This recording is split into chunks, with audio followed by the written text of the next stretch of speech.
Assalamualaikum, kembali lagi di Makin Privat. Kita akan lanjutkan ya ke part 2. Ini adalah FR atau spoiler dari para kakak kelas kalian untuk UTBK Kimia tahun 2021. Kalian siap ya UTBK tahun 2022? Ya, untuk yang pertama kita akan membahas kelarutan dan hasil kali kelarutan ya. Ini keluar pada saat UTBK tahun 2021. Silakan kalian pelajari lebih lanjut ya bab ini ya. Sebanyak 100 ml BaOH2, saya buat terlebih dahulu, ada BaOH2 100 ml, konsentrasinya berapa nih? 0,001 molar. Direaksikan dengan Na2SO4, 100 ml juga. Nah, ini konsentrasinya tidak diketahui. Apabila nilai KSP-nya adalah 2,10 pangkat min 7, tentukan nilainya X. Nah, ada kata-kata ini dek, tepat jenuh. Ini sebagai kata kuncinya ya. Yang namanya tepat jenuh itu artinya Kc sama dengan Ksp. Ya, ini oke. Maka dari itu kita buat reaksinya terlebih dahulu ya. Ini menjadi apa? BaSO4 dan NaOH. Saya setarakan terlebih dahulu, makanya gunakan koefisien 2 di sini ya.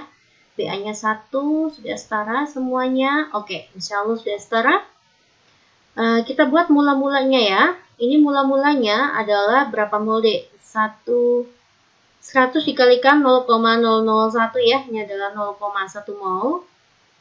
Ini adalah 100 X mol. Milimol ya, sorry ya. Karena ini volumenya masih mililiter. Ya, di sini diketahui KSP BaSO4, maka saya akan mencari BaSO4. BaSO4 terurai menjadi apa? Ba2 plus dan SO4 2 min. Kita akan mencari Kc ya. Rumus Kc itu adalah konsentrasi pangkat koefisien. Ini koefisiennya masing-masing 1, maka saya pangkatkan 1. Ya, ini pangkat 1. Nah, bagaimana cara mencari Ba2 plus? Ba2 plus kita dapat dari sini deh. Dari sini ya. SO4-nya dari mana Mbak? Dari sini. Oke, rumusnya konsentrasi di sini adalah mol dibagi dengan volume total, karena BaSO4 itu adalah hasil pencampuran BaOH2 dan Na2SO4. Molnya berapa? M dikalikan V. Ya, ini udah ketemu ya tadi ya, 0,1 milimol. Sorry ya, ini adalah milimol. 0,1, volumenya adalah total ya, 100 ditambah 100 itu adalah 200. Sedangkan SO4 itu molnya adalah 100X, volumenya adalah 200. Berapakah Kc-nya BaSO4? Karena tepat jenuh, maka Kc sama dengan Ksp-nya. 2 kali 10 pangkat min 7. Oke, saya akan lanjutkan di sini ya, Dek ya. 2 kali 10 pangkat min 7 sama dengan 0,1 dibagi dengan 2 itu adalah 5 kali 10 pangkat min 4 ya, dikali dengan ini 0,2-nya hilang ya dek ya, maka 1 dibagi 2 itu adalah 0,5. 5 kali 10 pangkat min 1x ya. 5 dikalikan 5 itu adalah 25 kali 10 pangkat min 5x. 2 kali 10 pangkat min 7 ya. Maka ini hilang, nanti sini bersisa min 2. Maka nilai X itu adalah 2 kali 10 pangkat min 2 dibagi dengan 25. Berapa dek? Saya kalikan 4 dua-duanya aja ya, baik penyebut maupun pembilang. Saya kalikan 4, maka 8 kali 10 pangkat min 2 dibagi dengan 100 gitu. Nilai X-nya itu adalah 8 kali 10 pangkat min 4. Ya, beginilah cara mencari X. Semoga bisa dipahami ya.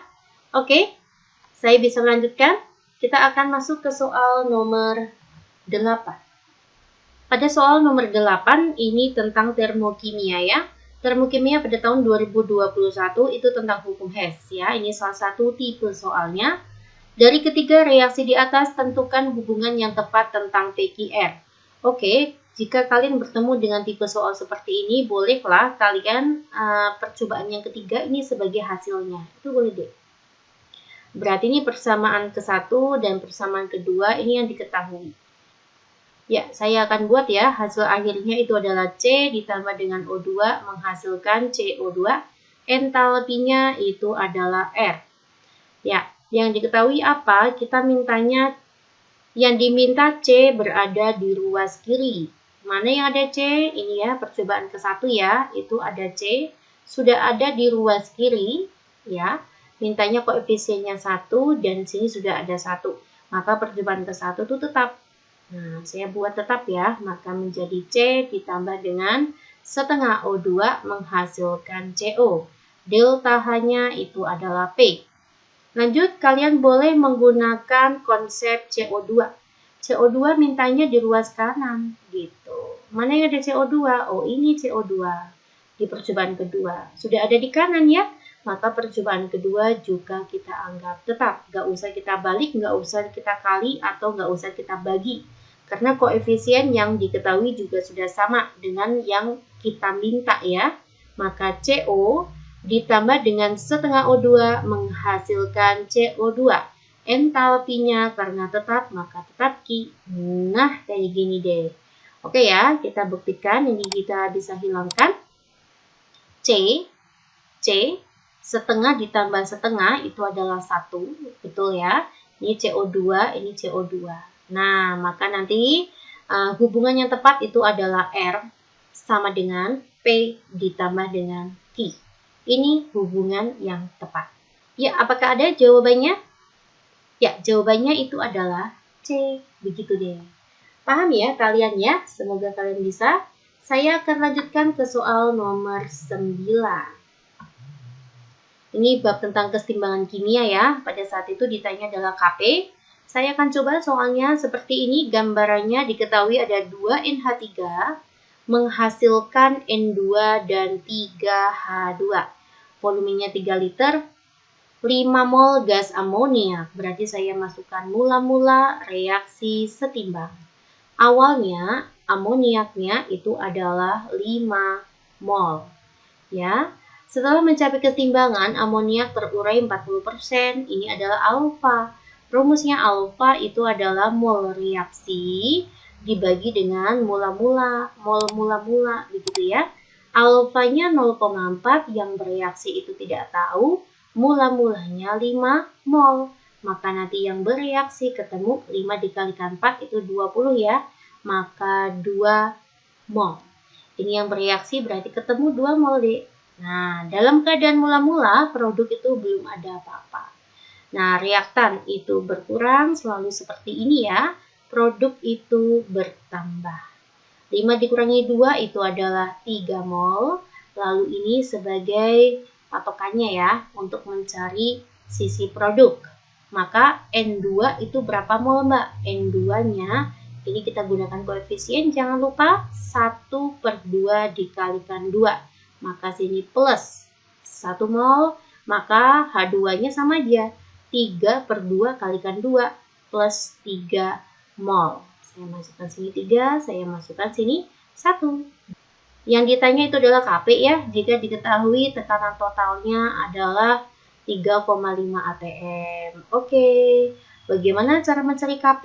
Jika diketahui tekanan total, maka rumusnya Kp adalah P parsial produk pangkat koefisien dikali, ini masih produknya ya, H2 pangkat koefisien dibagi dengan P parsial reaktan pangkat koefisien. Ingat, yang masuk ke Kp itu yang hanya fasenya gas, tapi ini semua sudah fasenya gas, maka boleh masuk ke persamaan Kp ya. Saya masukkan apa rumusnya P parsial? P parsial N2 ya, misalkan ini. Rumusnya itu adalah molnya N2 dibagi dengan mol total. Saya akan hitung mol totalnya itu adalah 3 tambah 1 tambah 3, maka 7 mol ya. Ini mol totalnya dibagi dengan 7 dikali dengan P total. P totalnya itu 1,5, begitu. Pangkat 1 ya, lanjut. Tekanan parsial H2, molnya H2 dibagi mol total dikalikan P total pangkat 3 dibagi dengan P parsial NH3. 3/7 dikalikan 3,5 P parsialnya NH3 koefisiennya berapa? 2 ya, saya masukkan 2. Oke, ada yang bisa kita sederhanakan, ini kita bisa hilangkan. Sini bersisa 1 ya Dek ya. Ini 3,5, ini 7, maka ini jadi setengah. Dikalikan, ini 3,5, ini 7, maka ini 2 ya. 3 per 2 ya, ini tadi atasnya 3 ya. 3 per 2 pangkat 1, maka sini 3 per 2 ya. Jawabannya itu adalah 3 per 4. Jika dirubah dalam bentuk pecahan berapa, D? 0,75. Oke, ya. Semoga kalian paham. Ini tentang kesetimbangan kimia. Next, kita akan lanjut ke koligatif larutan. Ya, bab selanjutnya adalah koligatif larutan. Suatu larutan 0,05 mol elektrolit biner, ya jangan lupa biner itu artinya ionnya 2. Ternyata mol total NT ya, bukan mol total, maaf. Mol terlarutnya itu adalah 0,05 mol. Membeku, maka ini adalah TF ya, TF larutan. Membeku pada suhu min 0,744. Apabila nilai KF-nya itu adalah 1,86, ini adalah KF-nya air. Maka ini pelarutnya itu adalah air ya. Pertanyaannya derajat ionisasi. Yang ditanya adalah alfanya. Oke ya guys. Langkah pertama kita akan mencari delta TF. Delta TF itu rumusnya apa? TF-nya pelarut dikurangi dengan TF-nya larutan. Karena ini pelarutnya air, maka air membeku pada suhu 0 dikurangi negatif 0,744. Maka delta TF-nya ketemu 0,744. Delta TF untuk apa Mbak? Untuk mencari perhitungan alfanya ya, karena rumusnya dari delta TF, M dikalikan KF dikalikan faktor Van Hoff. Saya masukkan 0,744. Apa rumusnya molalitas? Mol terlarut atau GT dibagi MR ya. Ini mol terlarutnya sudah ada. 0,05 dikalikan 1000 dibagi dengan, oh ini ketinggalan ya, gram pelarutnya itu adalah air 200 dikalikan KF ya 1,86. Nanti nilai I-nya ketemu. Saya akan mencari I-nya terlebih dahulu ya Dek ya. Ya, saya akan gunakan kalkulator terlebih dahulu. Ya, ini I-nya ketemu 1,6 ya Dek ya. Oke, baru kita akan bisa mencari alfa. Apa rumusnya faktor Van Hoff? 1 plus N min 1 dikali dengan alfa. I-nya itu 1,6, 1 ditambah N-nya itu adalah 2 ya. Tadi senyawa biner dikurangi 1 kalikan alfa. 1,6 dikurangi 1 itu adalah 0,6. 2 kurangi 1 itu kan 1 ya. 1 kalikan alfa, alfa. Ketemu deh alfanya, yaitu 0,6. Oke ya Dik ya, pasti kalian bisa. Saya akan lanjutkan ke soal nomor 12 terlebih dahulu ya. Ini yang masih merujuk ke koligatif larutan. Yang ditanya apa ini? Yang ditanya adalah tentukan kenaikan titik didih NaCl. Oke guys, begini ya. Pada diagram PT, semakin ke kanan itu semakin mengalami titik didih ya, atau mendidih ya, sorry. Semakin ke kiri itu adalah membeku. Oke ya, yang di luar ini adalah garisnya untuk konsentrasi yang lebih besar. Di sini ada NaCl, ada glukosa.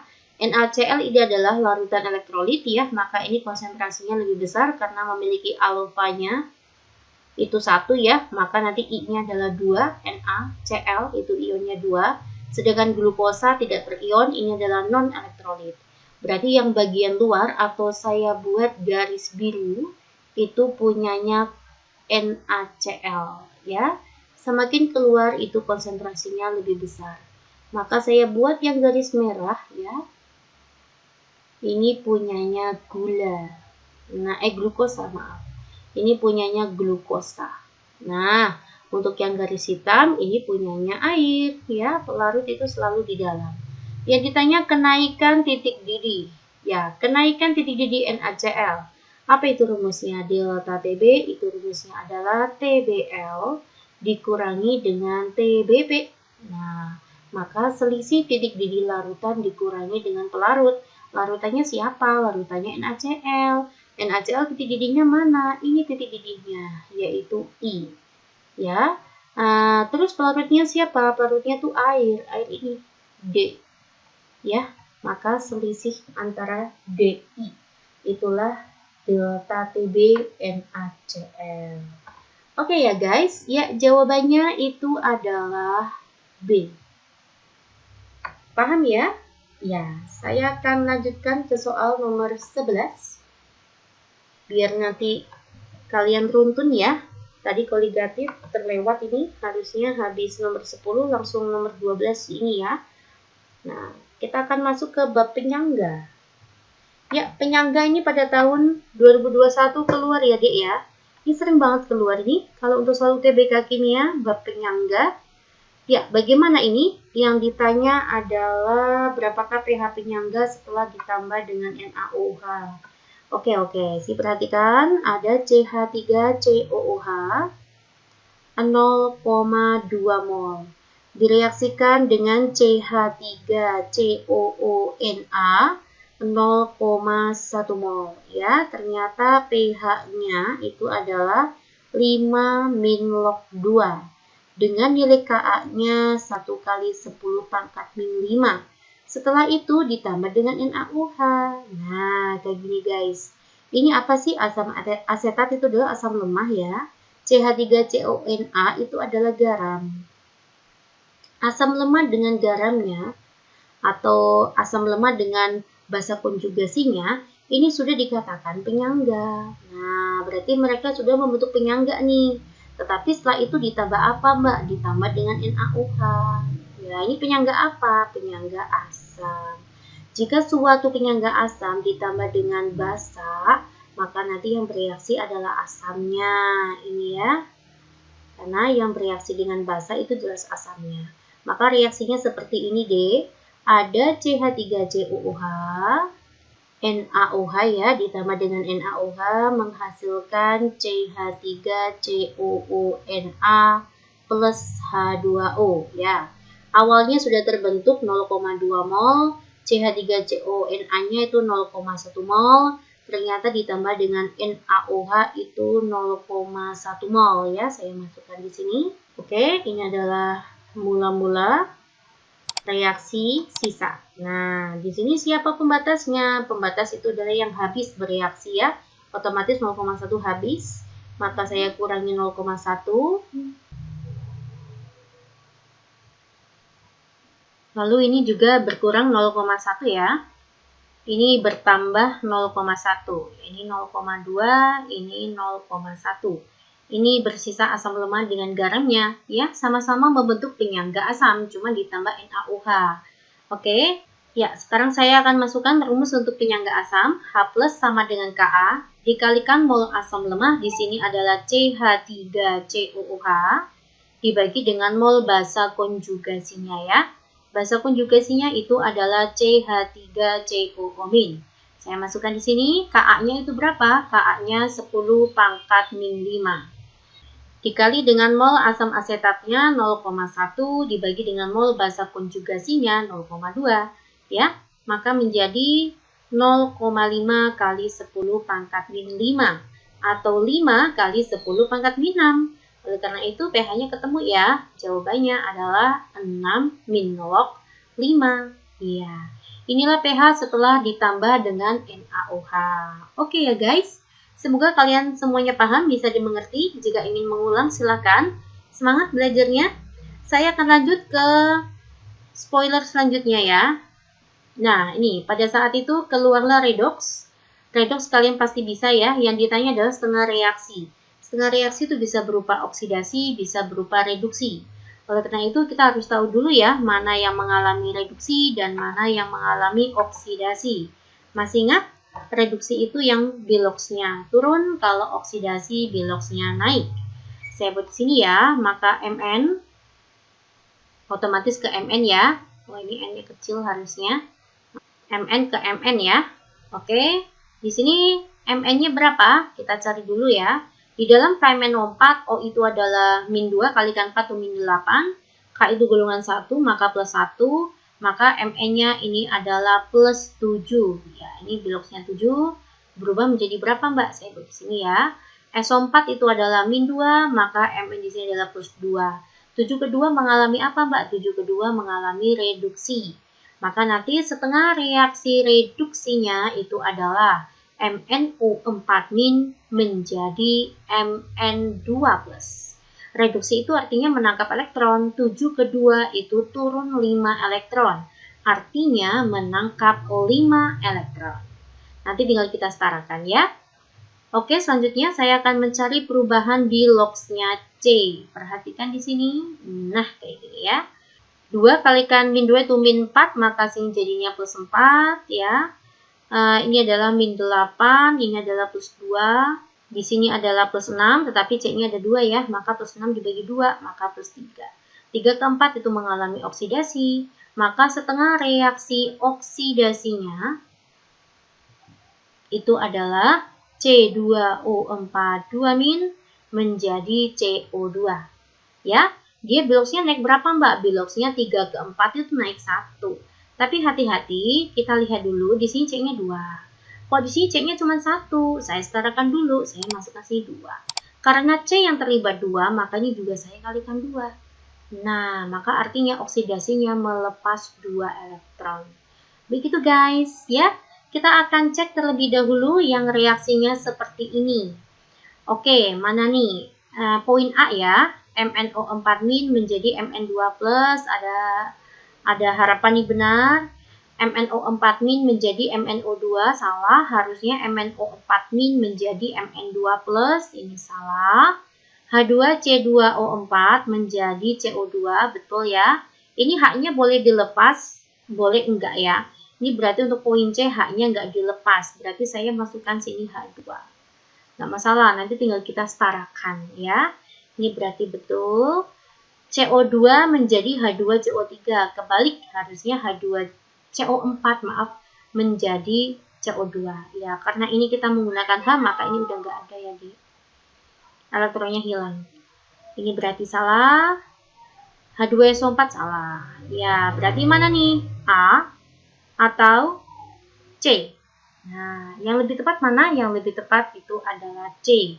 Kenapa? Ini reaksi berjalan secara dalam keadaan asam. Kenapa dalam keadaan asam? Kita lihat ada asam oksalat, ada asam sulfat, maka reaksinya berjalan dalam suasana asam ya.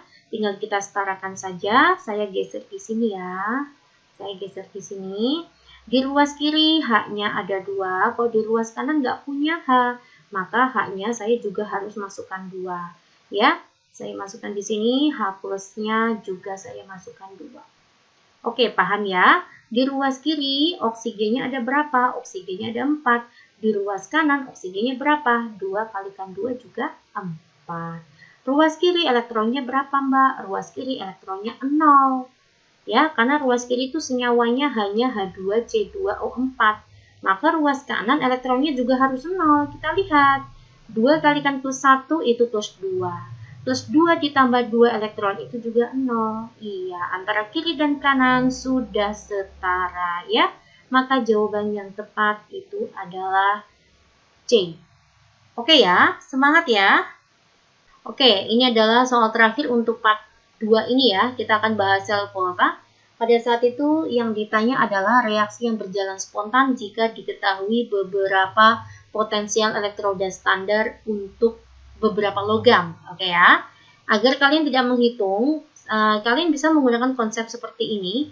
Kalian kan harus ingat ya yang namanya deret volta. Masih ingat pelajaran kelas 3 ya, atau kelas 12 maaf. Deret volta semakin ke kanan itu NO-nya semakin positif atau NO-nya semakin besar. Semakin ke kiri itu NO-nya semakin negatif gitu ya. Atau yang semakin ke kanan itu semakin mengalami reduksi, semakin ke kiri semakin mengalami oksidasi. Ya, jika penempatannya seperti ini maka benar nanti atau spontan. Oke, di sini yang paling negatif mana nih? Negatif itu adalah ini ya. Maka Mn paling kiri dilanjut dengan ini ya, Zn, lalu dilanjut dengan In, dilanjut dengan Ag, begitu guys. Nah, sekarang untuk lihat poin A. Poin A itu yang mengalami oksidasi siapa? Saya harus kayak gini ya. Sini oksidasi, sini reduksi. Harus sesuai dengan urutan yang di sini ya. Yang di kanan itu mengalami reduksi, yang di kiri mengalami oksidasi. Kalau sesuai dengan ini urutan direct voltanya, maka benar. SL-nya positif itu pasti. Coba kita lihat yang poin A, reduksinya itu siapa? Reduksinya adalah Mn ya. Mn2 plus menjadi 0. Maka reduksinya Mn, oksidasinya Zn. Betulkah? Mn oksidasi harusnya ya. Zn reduksi harusnya. Salah. Harusnya yang mengalami reduksi itu Zn biar nanti SL-nya positif. Nah, ini berarti SL-nya negatif.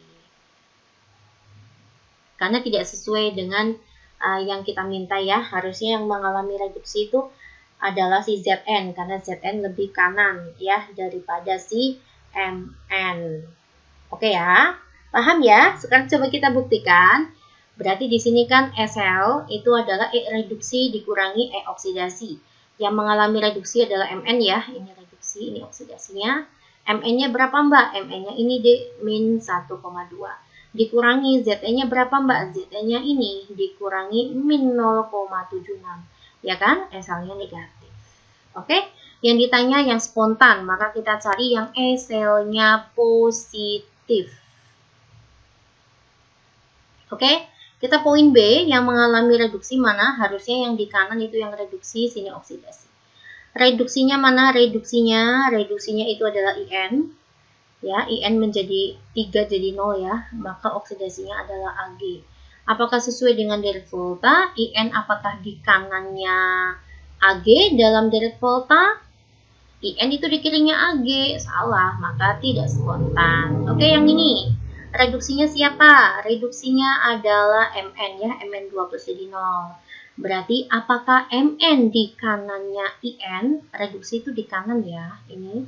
Reduksi itu di kanannya oksidasi. Apakah Mn di kanannya IN? Salah, harusnya Mn itu di kirinya IN. Salah lagi, maka tidak spontan. Yang ini reduksinya siapa, Dik? IN ya, 3 plus menjadi 0. Berarti IN reduksi, Zn oksidasi. Apakah IN di kanannya Zn? Betul sekali, IN di kanannya Zn. Maka dia berlangsung secara spontan. Oke, paham ya? Semoga kalian semuanya bisa. Insya Allah bisa. Kita akan coba menghitung ya. Kita akan mencari SL-nya, maka E reduksi atau E-nya IN dikurangi dengan E-nya Zn. IN berapa D? IN itu adalah ini ya, min 0,34 dikurangi dengan Zn. Zn itu adalah min 0,76. Ya, nilai SL-nya adalah positif. Oke ya guys, ini adalah beberapa tipe soal UTBK tahun 2021 pada gelombang ke-1 ya. Untuk gelombang 2 kita akan bahas part selanjutnya. Semangat terus belajarnya, pejuang UTBK tahun 2022. Assalamualaikum.